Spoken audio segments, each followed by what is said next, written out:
You know, when we hear the term HIV, our minds almost always jump to one thing, HIV-1, the virus that sparked a global pandemic.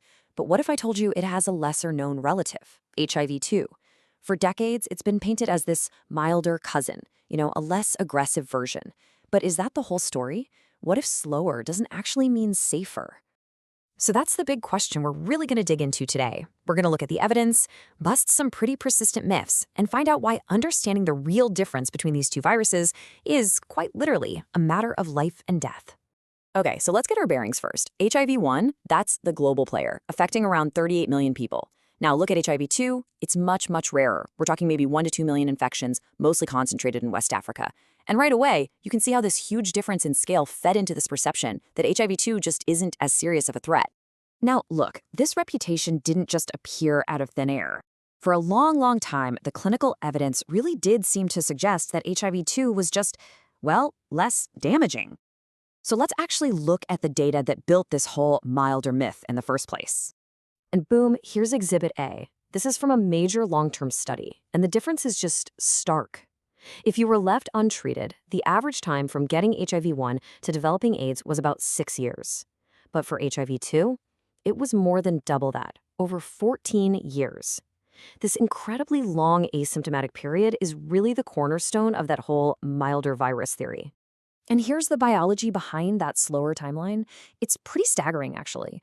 On average, the amount of virus just floating in the blood, what we call the plasma viral load, is 28 times lower in untreated HIV-2 patients. 28 times. With that much less virus actively attacking the body, it makes total sense that the immune system holds on for a lot longer. So you piece it all together, right? A much longer time before you get sick, way lower levels of the virus in your system. It's really easy to see how the scientific community and doctors came to the conclusion that HIV-2 just wasn't playing in the same league of danger as HIV-1. But as we studied it for longer, a much darker picture started to emerge. And then, headlines like this started appearing. This one from HCP Live just cuts right to the chase. It was a total turning point in how we understand this virus. Slower?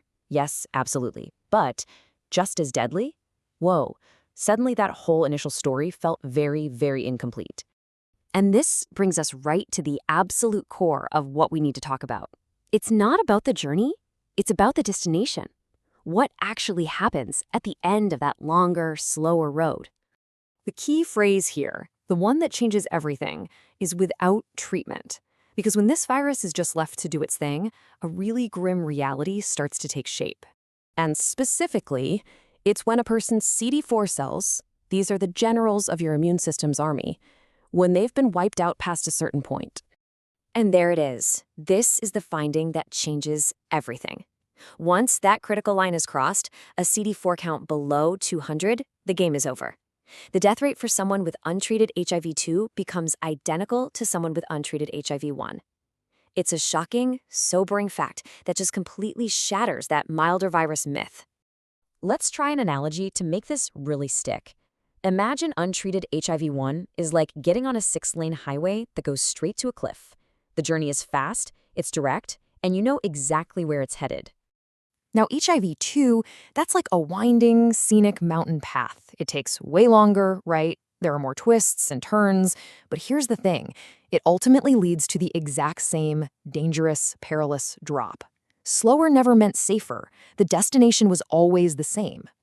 So, why does getting this rate matter so much? Well, because thinking of HIV-2 as mild can lead to some really dangerous complacency. The truth is, treating it comes with its own very unique and in some ways even more complex set of problems. And the challenges are pretty serious. First off, HIV-2 is naturally resistant to an entire class of drugs, NNRTIs, that are go-to treatments for HIV-1. So right off the bat, a doctor's toolbox is smaller. Getting a confirmed diagnosis can also take longer. And maybe the trickiest part of all, a patient's viral load can be undetectable, but their immune system can still be crashing. That means doctors have to constantly monitor CD4 counts, which makes managing the disease a lot more complicated. Okay, let's pull all of this together. Let's really boil it down to the one thing you absolutely need to remember. This is it. This is the single most important message. Slower does not mean safer. The journey might be longer, But without treatment, the destination for HIV-2 is the exact same as it is for HIV-1. It is AIDS, and it is fatal. This idea that it's somehow benign is a deeply dangerous misconception. So that really leaves us with one final crucial question to think about. If both of these paths ultimately lead to the exact same cliff, should the speed of the journey really change how we react? The evidence is piling up that the answer is a hard no. It makes a powerful case for treating HIV-2 with the exact same urgency as HIV-1 from the very first day of diagnosis.